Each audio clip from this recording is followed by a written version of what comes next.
Hi, and welcome to another edition of InSecurITy TV. I'm your host, Charles Henson, and with me we have David Ruddick from Australia and Scott Beck with Beck Tech. Today we're going to be talking about just some security tips, how to keep yourself safe and common sense. And we're going to talk a little bit about different online services that you may want to think twice about subscribing to or signing up for. Guys, one of the things, I was watching a basketball game with my son, and an advertisement came on to have your DNA tested so that you can find your medical history and or what might be happening within your genetics. You've also seen the advertisements for these that wanted to see, where your background is from, where, your relatives may have come from. We also see that we have different data, different apps that are looking for where we're going, what we're doing. And we've talked about big data a lot in the past, but there's things like David had somebody tagged him on a Facebook post, and that tag was simply, here's an online checking database to see if your credit card's been stolen. And it was just an image of a website, and you could enter in your credit card, the security code, the date on the credit cards, and check it against the database of stolen cards to see if your card fit in there. Well, as you guys know, that this was obviously just some funny thing that somebody created. And Charles, tell me this isn't true. You telling me that someone may actually offer me a service to go check my credit card to see if maybe it was stolen, and all I've got to do is give them my full credit card number, my security code, my expiry date, my name, and they'll be able to check that for me? No. Absolutely, Scott. No bad can come from this, can it? No. So we're going to talk a little bit about that today, and just common sense security when you're on the internet. Years ago, we all jumped in the car and we just drive down the street. No seat belts. Cars didn't have seat belts. Today, you get in the car, the first thing you do is you strap on your seatbelt. It's common sense security. And what we need to do is we need to start having some common sense internet security. When we're online, we need to think before we click. We need to think before we enter in a form. We need to think before we say, this is who I voted for, or click on this banner pop up or whatever. So guys, we all know the dangers, but for our viewers out there, what are some of the dangers of let's just start with sending your DNA off to a third-party company that we have no idea who works there, if there's any criminal background checking going on. We know nothing about the company. Scott, David? Yeah, you sent this one out. I haven't seen the ads for it here in Australia, but a part of me was thinking, this would be really cool if I could know, if I got Scottish or English or whatever in my history. And there's a geneticist in my family who had alluded to the advancements in DNA testing, but they're asking you to send a sample of saliva via the post to their offices to test. First of all, how many times do things get lost in the mail? Second of all, who reads the terms of service on this thing? Now, I skimmed through it, and there was a mention of keeping your records on file and using it for further research and identified states and all this sort of stuff. But it's huge terms of service. Without going down the big data path again, what are we giving up by leaping into this? Oh, this would be great. This has helped with my ancestry, and suddenly I've just given away a copy of my DNA. Where does that lead us? Well, the scary thing, David, isn't so much what can happen with it today. You can go into some sci-fi scenarios of what people can do with it, or maybe you can frame someone for a crime.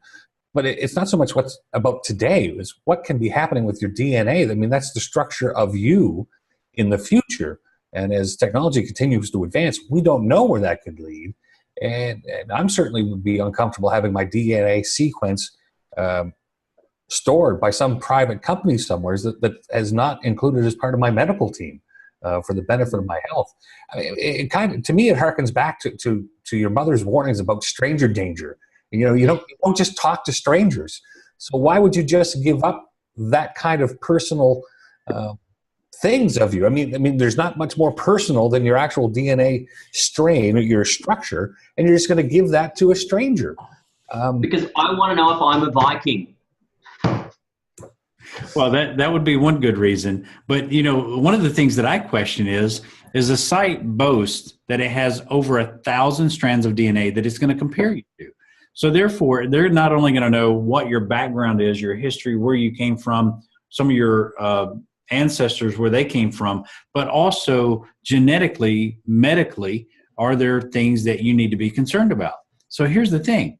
How do they know unless they have over 1 million samples of DNA? And where did they get those 1 million samples if this is a new service? And how are they cataloging these items so that they know who has diabetes, who has had cancer, who has had different diseases and things that may happen to you based on their algorithms? So the question really becomes is, do you want your data along with those 1 million other people's data sitting out there in somebody's data bank for anybody to see or somebody to hack into? Yeah, and thinking about that, as much as, I might want to know if I'm a Viking or if I'm Scottish or English or whatever, maybe before you rush out and do it, create a pseudonym, find a different address to have stuff sent back to, so that perhaps it can't be tied in, because if there is anything going untoward in the background, like they're selling off this information to insurance companies, for example, which we've spoken about before, do you really want that information linked directly back to you? Because it's the keys to your genetic makeup. Yes, absolutely. And there's other things that we need to look at. So DNA is definitely one. That's a site that I question, do I really want to, go through, send in my saliva and be in a database? Now, I think about this and I say, well, there is leukemia. And there is a time that I swabbed the inside of my mouth and I'm on a donor's list. Now, it kind of makes me concerned now of, who else has access to that information? Have they sold that information? Because I've said, yes, I will donate bone marrow. If you find somebody that has leukemia and I'm a match, call me. Here's my contact information. That's something that I've signed up for. But has that company shared information with somebody else?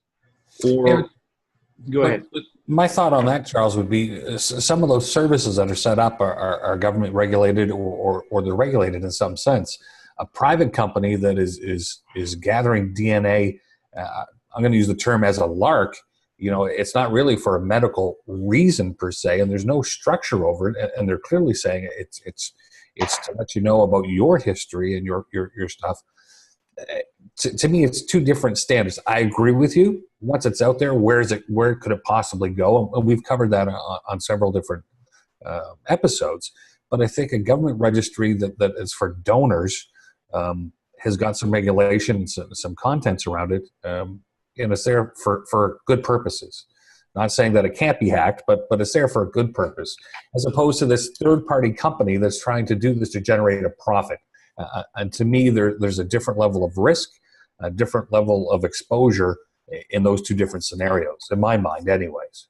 Yeah, and that's good. And, so think about it. Before you see that ad and you jump on their website and you order your kit to send in your DNA, just think twice before you do that. Now, here's the other thing, is the post on Facebook that is very comical for IT people. It says, how to know if your credit card has been compromised. Enter in your full credit card information, put in your expiration date, and put in the CVC code on the back of the card, the little security code, or on the front of some cards. So, guys, we all know that people are very gullible. And unfortunately, we could set up a site, and I promise you, by the end of the week, we share that post on Facebook, there would be at least 5 or 10 people, maybe more, that have entered in their information into that site just to see if it comes back against the database. Think about the Google hack. Gmail was hacked. And how to know whether or not your Gmail was hacked is you could go to this website, put in your email address, and it would know whether or not your Gmail was hacked. So what's the first thing everybody did? Is they ran out and they entered in their Gmail account just to see if it showed up in the list, right? I mean, different clients were calling saying, hey, my Gmail's on that list. So, should I change my password? Well, the answer is yes, you should change your password because you just gave your Gmail address out. And, you shouldn't be going and entering in that information on those sites. And I was going to say, if you weren't on the list originally, you are now. Exactly. So yeah, there's I use LastPass a lot for passwords here, and I know OnePass is another good one. Whenever there's a breach, they actually give us a notification to say, please be aware that accounts with such and such website, domain, whatever, were recently breached. You should go in and check your security and change your password. So maybe look for some sort of service that is going to notify you if one of your accounts has been breached. LastPass is one of the tools that does it, and it's awesome. Yeah, and so they look at the different services that you have signed up for. So can you talk a little bit about how the service works? Does it help you generate the password, or does it store your password? What exactly does LastPass or OnePass do for you? So there's a few of them, but the one we use is LastPass. But basically, it's a web-based service which installs an add-in into Firefox, Chrome, Internet Explorer. I'm not too sure about Safari because I'm not a Mac user, but it probably does. It also puts an app on your Android or iPhone as well. And the goal of it is to be a central database for passwords. All the passwords in the system are encrypted by your master password. And on the iPhone version of it, you can use your thumbprint for authentication into the app, so you don't have to have another complex password. But when you go to a new website, it has a tool that will help you generate a 16-character, uppercase, lowercase, numbers, alphanumeric, special character, all the rest of it, randomly generate a password so that every single website you go to has a unique password. And we talk about password overload all the time, but this is a really simple way of doing it and making sure that, because websites get compromised all the time, and the first thing they're going to do is go, okay, well, David's got a Gmail account. This is the password he used on this forum that we've just hacked. Maybe it's a password he's used elsewhere, and they'll go test that. And at least if you have a uniquely generated password for every single website, there's less chance you're going to get compromised on more than one site. And you say that, David, about the email address. Unfortunately, there's a site out there, I believe it's CloudSweeper or something like that. You can actually put in your email address, and it will send back whether or not you can reset your password in clear text, or how many different domains that email address is actually used for. So, all people need to do is have access to that one email address, and then from there, you're open to exposure. Well, again, it goes back to, I'm going to make it something more fun, but it's kind of like the old song, the knee bone's connected to the thigh bones, connected to the, well, so's your email addresses and your passwords, and you're putting these into the websites. If somebody wants to come after you, or a hacker's coming after you, once they gain access to OnePassword, they can then use that to go other places. We've touched on it before. Matt Hoonan, who had been an editor for the magazine Wired, which is about technology, he had his whole life, digital life, wiped out in the span of 20 minutes because the hacker wanted to get his Twitter handle. That's all it was about. You couldn't get a 3-letter Twitter handle, so this person was able to figure out one of his passwords, use that information to then go to guess that he probably did stuff through Amazon, where a credit card was able to navigate through their security because they didn't feel the last 4 digits of his credit card were critical information. Because if he didn't have the rest of the credit card, the last 4 digits, so the person was able to con their way into getting that last 4 digits, which then led him back to Apple with having that last 4 digits, and the gentleman's name was able to get him access to the full account. The point of the story is everything links to one another. So using a service like David's talking about will help shut that down if everything's so random.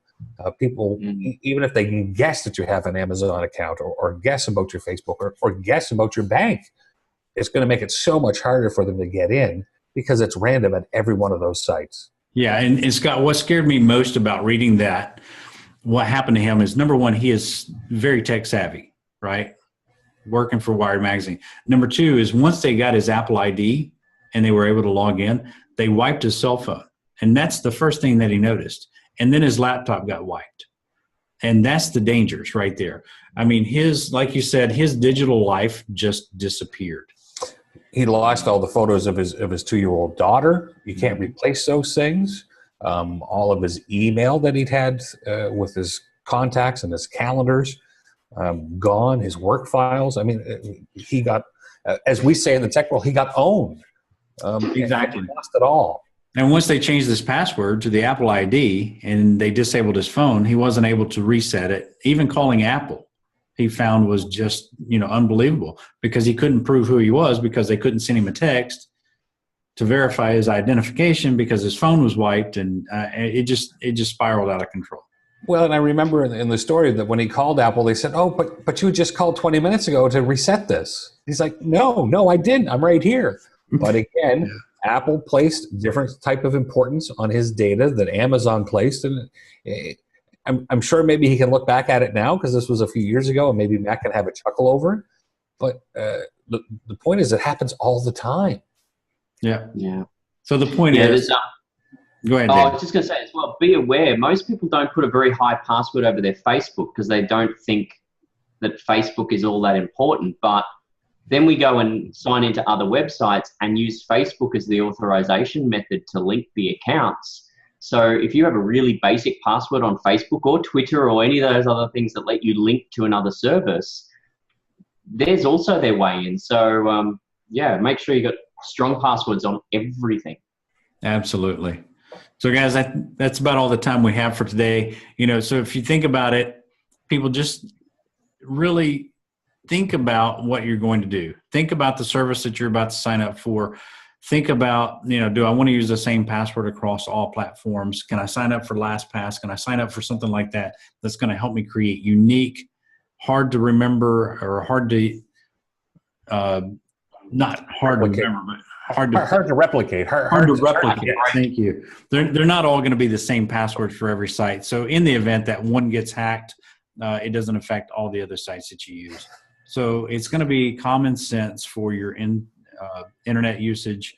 And even on Facebook, you can go in. If you're worried about somebody logging in on your Facebook, there's security settings within Facebook that you can set it to where it will notify you if it's logged into from a different browser or a different computer. So if you're at home on your MacBook and then you go to your work, or maybe you go to the library and you log in, you're going to get an email notification. So just some basic security things there. But just remember, think before you act, and stay safe out there, guys. Thank you. We'll see you next time on InSecurITy.TV.